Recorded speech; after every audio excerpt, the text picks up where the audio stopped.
Hi, friends. So today we are joined by Mr. Caleb Crutchfield, and I'll let him introduce himself. But before he does, today we're going to delve into politics and Christianity.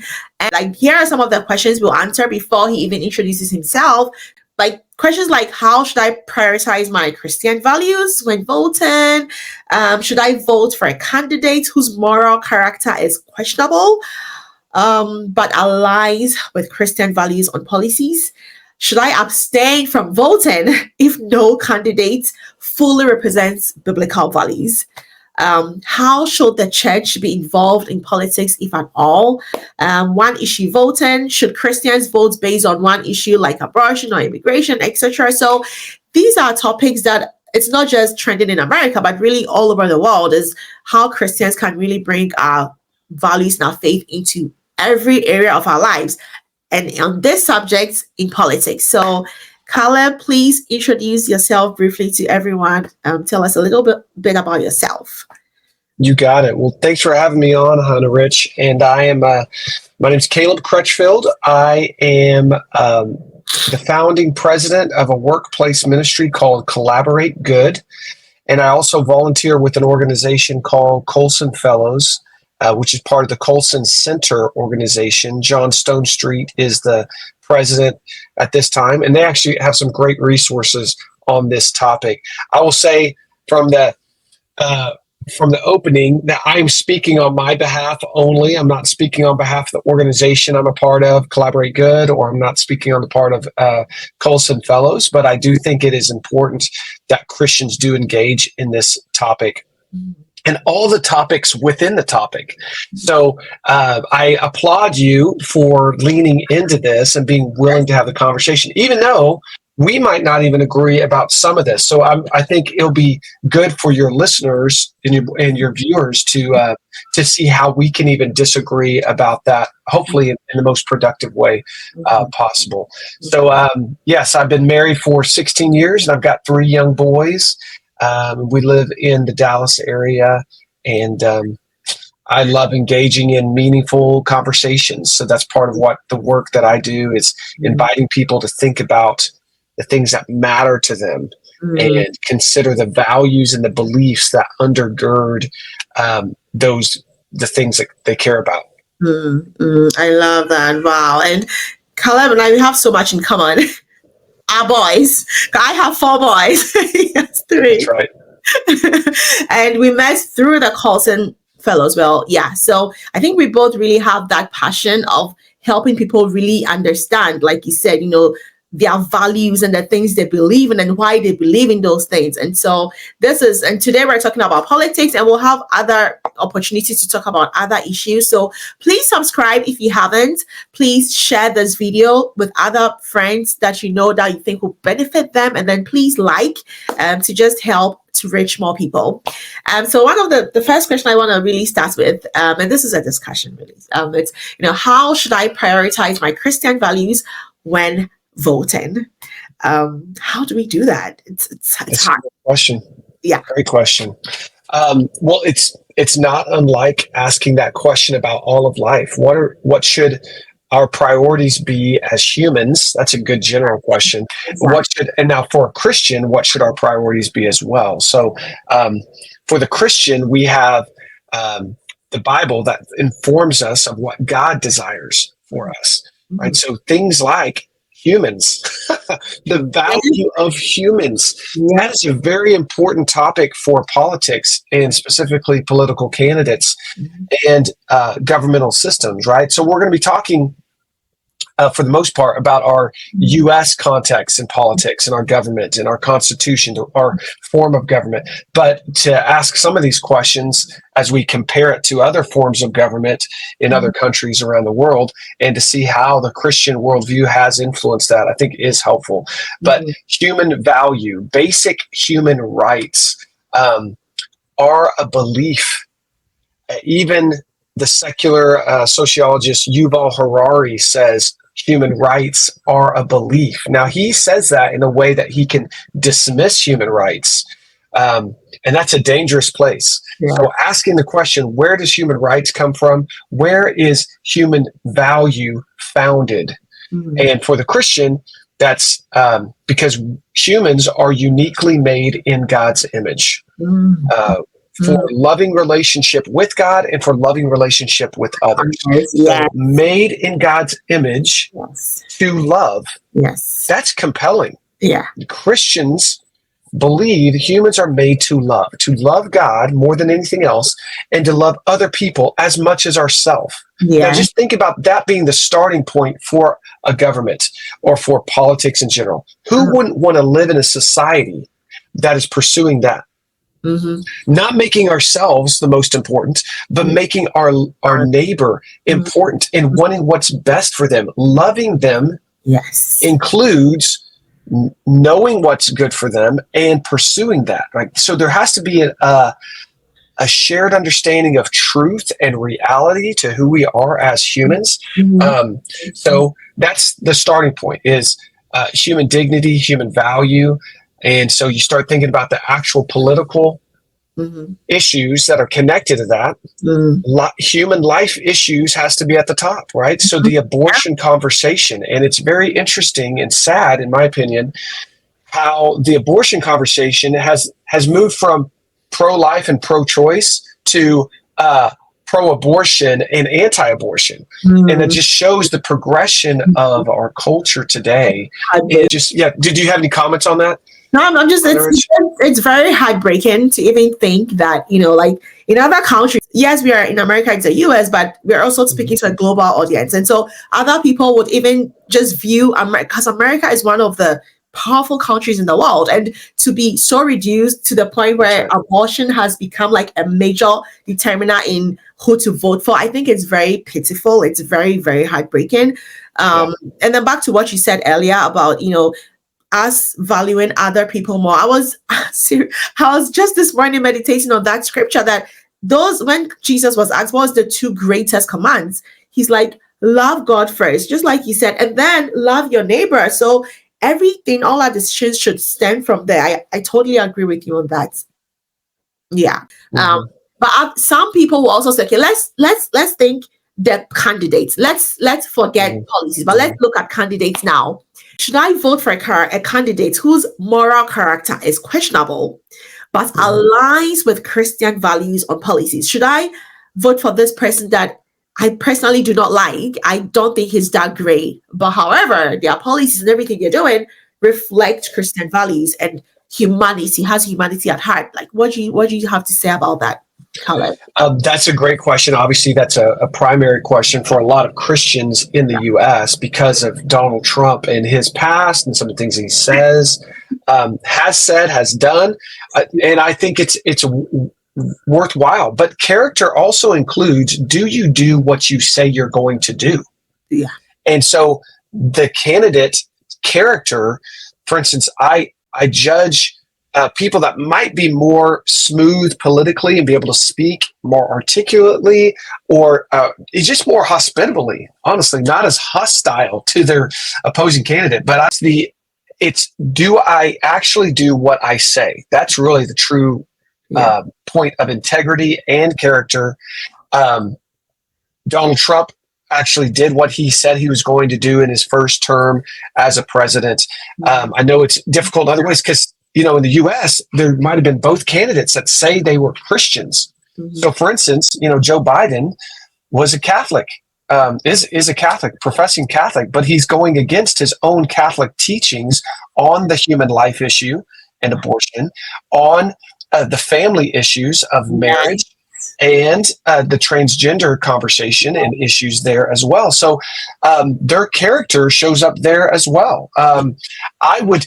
It's sad state of affairs, but you do have to look at the policies and the decisions they've made to really see if what they claim about themselves is even true. Yeah. We should hope that we can trust people by their word, and especially a public and a candidate for political office. But you do have to see their history of voting, their history of what they stand for. And so, for instance, I voted for Mitt Romney years ago as a presidential candidate because he held more of the policy views that I felt like would be best for the country, would be best for human flourishing. That's the Christian view, is I want more humans to flourish. Yeah. And he is a Mormon, and there are several things that he directly believes that is not something that I can believe as a Christian, especially issues about Jesus and even some of his other political views. But overall, his policies were what I agreed with. So I have heard there are resources on the Colson Center website on voting series, and Al Mohler, who's a president of Southern Seminary in Louisville, Kentucky, they've both listed these 3 Ps. You look at the person, the candidate themselves, you look at the policies, and then you look at the party. And then for a Christian, you got to pray like crazy. So the person, but also their parties, which can be unique compared to other party members, but then you look at the party overall. And for the Christian, when you consider the priorities, human life, the family structure, religious liberty and free speech issues, gender and sexuality, the immigration conversation, the foreign policy stuff, I think it's just much stronger from the Republican side. Though I would say I'm a conservative more than I am a Republican, because I'm sad with the Republican position right now on some of these issues. But Yeah. I like what she said. And I was speaking to a friend of mine this morning, and I was telling her, "Hey, I'm getting ready for this interview." And she's like, "Yeah, all it comes down to is you just have to choose. You just have to choose what is good for you as a person." And I'm like, "Yeah, that's where it's wrong, because we're not choosing what is good for us as a person. We're choosing what aligns with our Christian. It's God before me." And like you said, right. Looking at the candidates, it's okay, God, what candidate is more doing? Because the Bible says, by your fruits you will know them. And so it's not what they're saying per se, like you said, both Joe and Donald are both Christians, yes, but by their fruits you will know them. So that's why Christian, we just have to dig so deep into God, into scriptures. We have to know the word more so that we can apply it to every area of our lives. And I like what you said about the 3 Ps, that it's not just the person as well. So it's not just taking one candidate and just say, okay, because of this candidate, I am not voting for this party, but it's also looking at their policies and also looking at the party as a whole. I love that. That's right. And please, if you're watching, go to Colson Center. I have been so blessed by a lot of their videos. Go subscribe, go watch a lot of, because they do have a lot of resources that would really help you to understand society, understand beliefs, a whole lot of things that will just help you to be a better human being. The church. Yes. Should the church be involved in politics? And how, even if the church should, how should the church be involved in politics? Yes, that's a great point. I think, again, I'm leaning on some resources that I've heard from the Colson Center on this, but the idea that throughout the Bible, Christians are commanded to love their neighbor and to be involved in creating the best societies, the best communities, again, built on this idea of loving God and loving our neighbor, right? So all the issues kind of come back to that. How am I loving my neighbor well?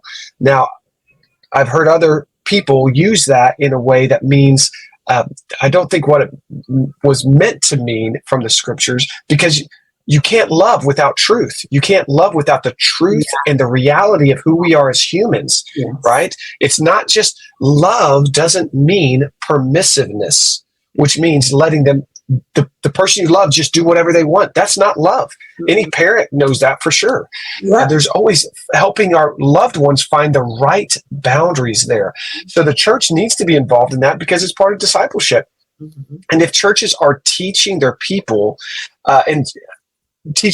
to live well in the world, to live in the way God has designed us, we are going to care about these things and we should be involved. So the Bible telling us we should be involved, we should love our neighbor, we should be engaged, we should seek to prevent evil, to resist evil, and we promote good. That happens at every level. And like you even said near the beginning, the idea that we want to live as a Christian in all areas of life. So this is an area the church needs to be instructing us on. For instance, just consider the question, how unified should Christians be on political issues? I believe we should be way more unified than we are right now, because we should have unified views of what human flourishing looks like. Human flourishing doesn't mean just following what you want, any of your desires. It actually means resisting those desires and following what is good, which is defined by what God has told us. Loving God most and loving others as much as ourselves. So there are very polarizing views right now in the U.S. context. One political party would say the whole point of the government is for you to be as happy as you want to be, right? And give you what you want. And that means the government has to get bigger because it has to provide all those things for you. The other side says, hey, we want limited government. We want transparent government. We want a government that is accountable to the people. And we don't want it telling us what to do. We actually want it providing the minimal of what it needs to do, protection of its citizens, human flourishing, which includes life from conception all the way to natural death. And the concepts of loving your neighbor then plays out in the way that we self-limit. We do need laws, but a healthy society is one that doesn't need as many laws to be as detailed as it has been, because humans are just continually finding ways to work around that other law. But if a society was built on individuals who are looking to do what is best for others, wow, we wouldn't be looking to get around the law. We'd probably need less laws in general because we are self-limiting for the good of those around us. That's an incredible place to be. Now imagine if the church was talking about those things and a church was known as loving their community like that, right? So I get it. It's tricky when there's a tax-exempt status and, hey, what can we talk about politics? But there are lots of churches that talk about politics and promote political ideas all the time. Most of those are on the left or on the Democratic side. It's the conservative churches that feel like they're in the target of people who might be taking away their tax-exempt status. I don't think we need to fear that. I think we need to talk about because again, if you're talking about the Christian idea and ideal, it is compelling. It's the best. Who doesn't want to live in society where the foundation is to love your neighbor as yourself? What a wonderful place that would be. And like you said, that it's heartbreaking that we are not right now as Christians as united in our stand as we're supposed to be, because if we really believe the things that our Bible tells us, then we should, like you said, we should have more of us being on the same page on a whole lot of all these issues, right? That's right. Yeah, I love everything you've just said. That is just wonderful. Oh my goodness. Well, I empathize with my friends, my Christian friends, who don't want to vote for Donald Trump because they don't want to be identified with him. And there's a lot of ugliness to that. And I understand that. I get it. But I'm looking for someone to do the best job, not someone that I like the most. I'm wanting someone to do the best job that's for the whole country and every individual, not just for me. Because I think these ideas of human flourishing are good for all people, which means we care about our neighbor, but we also care about the foreigner in our midst. And I know we haven't talked about the immigration idea, but immigration is it's just a whole other issue. And as an immigrant, a lot of my immigrant friends, Christian friends, really are on the other side because they feel like that is what they are talking about helping more immigrants and all of that. And I'm like, yeah, but still, we still look at the greater good is God. It's beyond, God is beyond immigration. What, and it's not like the other parts. It's not like Republicans are totally anti-immigration. They do have policies. That's right. Trump said he was going to make what was it, H1? No, he was going to make all international students. He was going to give all international students like green card. Like, it's not like they're totally, because America is an immigrant country. That's right. Nobody came from here. Like, so it's not totally anti-immigrant. However, and I'm speaking also to my Christian Democrat friends, Democrats who are Christians, that it goes beyond what will benefit us as immigrants. It's about what would benefit God and his kingdom before me and before my immigration or before whatever. How about people who are like, okay, you know what, forget it. I'm just not going to vote. Even back home in Ghana, a lot of people are like, I'm just not going to vote. All over the world, people are like, we're just not going to vote. And that's our last question. What would you say to those people? I empathize with their frustration. And yet, if we don't vote, if we don't do the good thing we should do, we are giving up one of our responsibilities. Because the more you are involved at the right level, right? We shouldn't make it the end all be all. For the Christian, it is Jesus needs to be king, and all else falls underneath that. So I don't even want my political views to be higher than what Jesus has to say. So he's going to be my king in that situation. Exactly. But if we have the opportunity to bring about good change in our society and in our country, we should do that. Yeah. We should do that, hands down. And we should pray like crazy. And we should be involved with the issues, because that's going to help us understand how to navigate those well. And that's going to help us then invite other Christians to be involved appropriately in those ways too.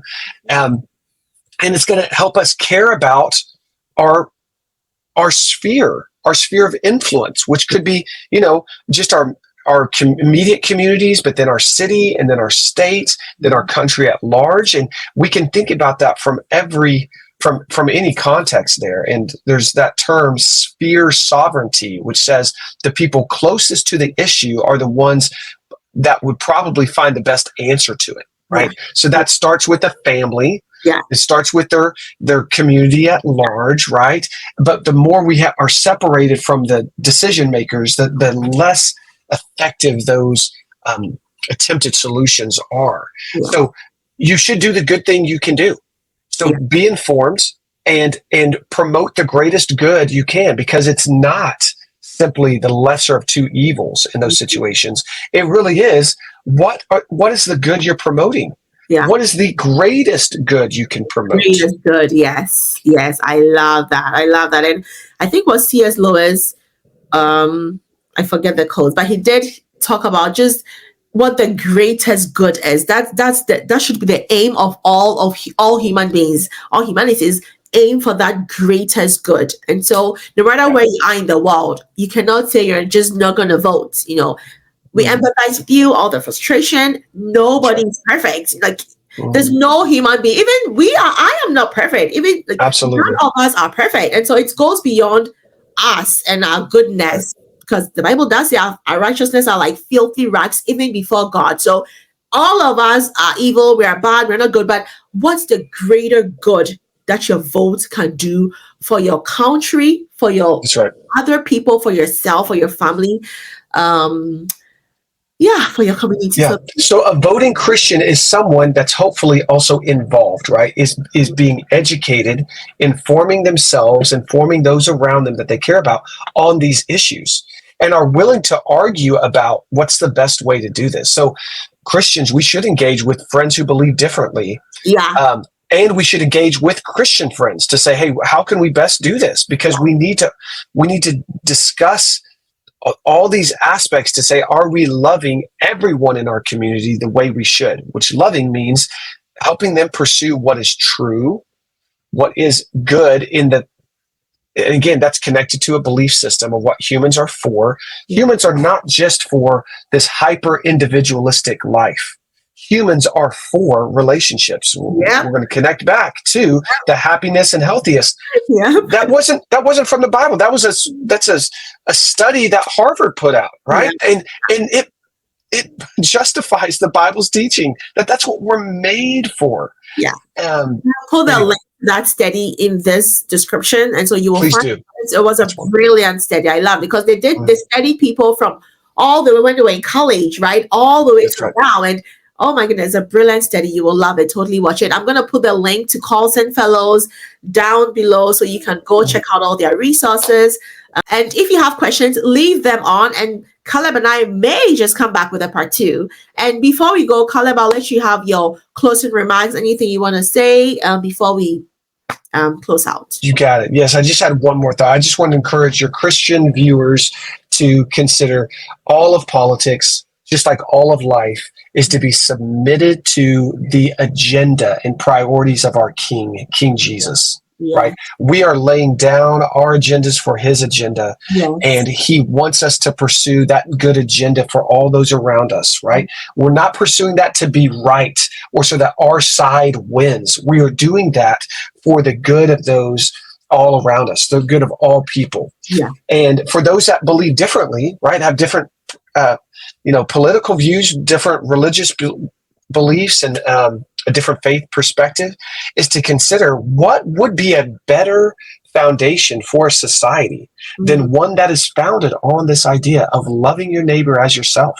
Yes. That's directly connected to loving God most and understanding his undeserved love for us. And I think you could start to see where that has played out within at least the Western societies that Christianity has influenced, and how it's starting to be promoted within countries around the world. Well, that is very, very true. Christianity makes a difference in the quality of life. I would definitely say, yeah, definitely. People, yes, do abuse it. Of course, there's always that, because they are. That's the thing that people kind of forget, is that Christians are human beings. The fact that we are Christians doesn't make us angels or perfected. We're just by grace. We're just going from grace to grace to grace. And so I would really urge you, encourage you, yes, as a Christian, to aim for the greater good. Go and vote in the elections this year, no matter where you are in America and back home in Ghana and then all over the world. Really, we hope that this is a great blessing to you. And if you have questions, please leave them in the comments. Caleb and I will come back and address them if need be. So thank you so much. Rich, thanks for having me. Thank you so much, guys. You have a blessed day, a blessed week. Please share this video. Please subscribe and please like this to support our channel. God bless you guys. Bye.